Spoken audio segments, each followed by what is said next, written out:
Hello, everybody. Welcome to DormInform. I'm Miles Hoffman, here in quarantine to inform you of the next upcoming artists and producers in the music industry. Today, I have Miles Monaco. He is a current student at Belmont University, a self-produced producer, and truly a talent that I've been amazed by. How are you doing, Miles? I'm doing fantastic on this Sunday. Is it Sunday? I believe so. I feel like we've both kind of lost track of time with quarantine and everything. Exactly. Stuff you've been doing has definitely been impressive, and the numbers have been showing that, given that, you're still in college and everything. So I was mainly wondering, what brought you to where you are now as a producer? So it all started back when I was 12 years old and I just moved here. And I kind of found the passion for making music. And long story short, I have been working with Logic Pro X on my computer and trying to get better at it for the last 7 years.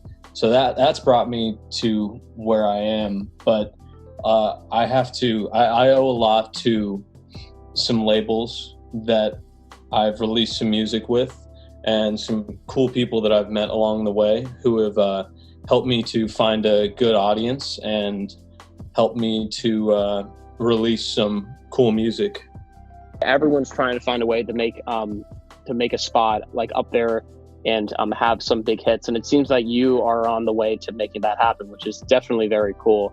What do you think is something that makes you stand out, as a producer, has helped you stand out as you've been releasing these singles over the past few years? I think as an artist, to really be the best artist you can be, you have to listen to a very wide variety of music.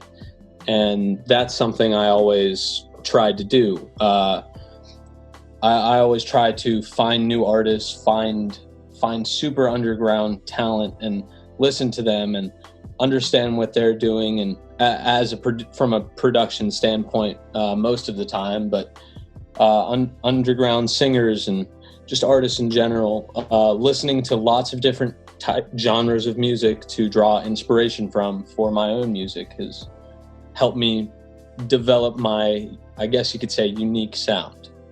I've been listening to some of your more current music. I know you released a new single called Waste My Time just a few days ago. Mm-hmm. I was wondering what your vision was behind that single. It's really just a fun single that I wrote at the beginning of last summer, and it's just now seeing the light of day. I feel like people appreciate you releasing a single, especially around this time, that can definitely reflect that. Right before this pandemic started, and I was thinking, I've been waiting to release this, and what better time to release a song called Waste My Time than a time that we've been wasting a month and a half of our own time because of a virus out there. Surrounding COVID-19, how is your overall workflow and just the mentality of your producing? Before this all happened, I was, obviously we were still in school, so school was going on. I had to go to class, and I was surrounded by people, and I was focusing a lot on the social aspect of life rather than the music aspect. So thankfully, I got a chance to now just sit down, and I've got nothing else to do other than make music, it's been a great driving force for a lot of new songs that are coming. That's great. That definitely seems to be some kind of silver lining we can take from this experience.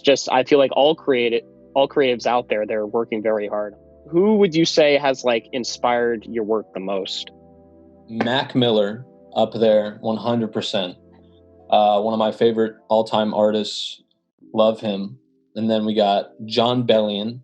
Love John Bellion. He's great talent, producer, artist, the whole shebang. Then there's an underground artist who goes by the name Quickly, who is one of my really big inspirations for everything that I'm doing right now.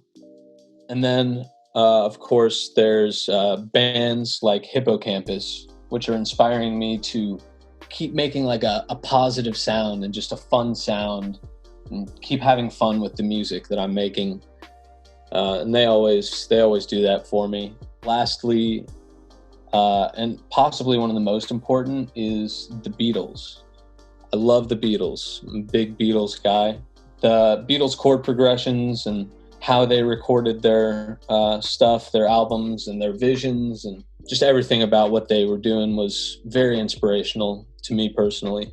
Because you're pulling from what seems to be all different times and all different genres of music, and you're kind of, as a result, making your own sound. And that's pretty inspirational. A lot of people don't really know who they are as an artist and know who they are as a person. And when it comes to who they are as a person, it's ultimately what kind of music we listen to and who we're inspired by.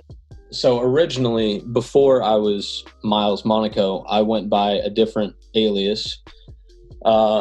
That was Heartless, which is my last name and then less, Heartless. I went by that for a little while, back when I wasn't really making music seriously. I was just releasing music with my friends onto SoundCloud, and I actually I've made 3 albums and 2 EPs of very old music that no one has access to anymore. It's just my old music. It's my personal music that I've made with my friends. And when I did release that, I noticed that singles always did better than albums whenever I released them. So I figure, hey, until I'm big enough, until I'm popular enough and have a solid fan base behind me, I'm just going to continue releasing singles. Is any of that music now like available as a single that you put under Miles Monaco, or are you planning on releasing any of that content that you think is worthy? The revamped and remastered versions of very old songs will be available eventually. Some of them. Sweet. That definitely should be stuff that people that are listening, if they're fans of you, that they can be looking forward to. So that's awesome. In terms of how you're staying a step ahead in your own industry and just in your like subgenre of music, what steps are you taking to making sure that you can just be that step ahead? It's always fostering friendships and maintaining connections with your friends. When you're doing music, when you're making music, it's important to maintain those friendships, obviously. And a lot of them can only be maintained online, which is much harder than when you're seeing people in person every day. Like Belmont friends, music friends from Belmont. It's most of my friends that I know are online and they don't live anywhere near me. What short-term and long-term goals do you have personally as an individual and then professionally as a producer?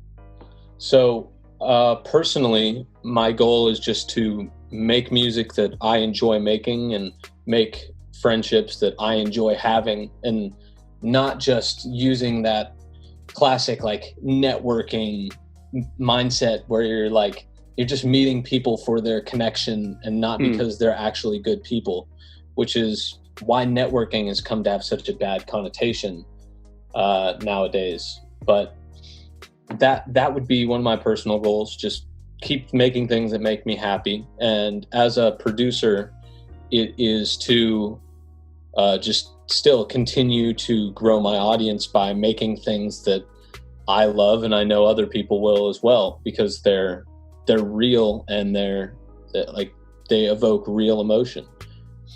Or at least I try to make my songs feel that way.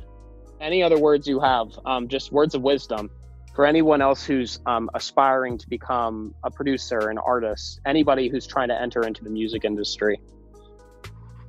If you want to be an artist and you want to be successful more than you want anything else, you will be. If you say to yourself, I don't know if this is really, if you're unsure that this is what you want to be doing with the rest of your life, then it's not for you, because the music industry can be very cutthroat, and there's a lot of people who are trying to make it now because the internet's coming around and it's becoming easier for people to get their music heard and get out there. This is something that I love and so many people love, and it's just fun making it. And I hope that music can stay fun and not be so serious. That's what I want to leave for people. I want to leave people with the idea that music is fun and it shouldn't be too serious. Thank you so much for your time, Miles. And I usually close out each episode with a quote. And I'd like to say this one: be your own artist and always be confident in what you're doing. If you're not going to be confident, you might as well not be doing it. And that's from Aretha Franklin.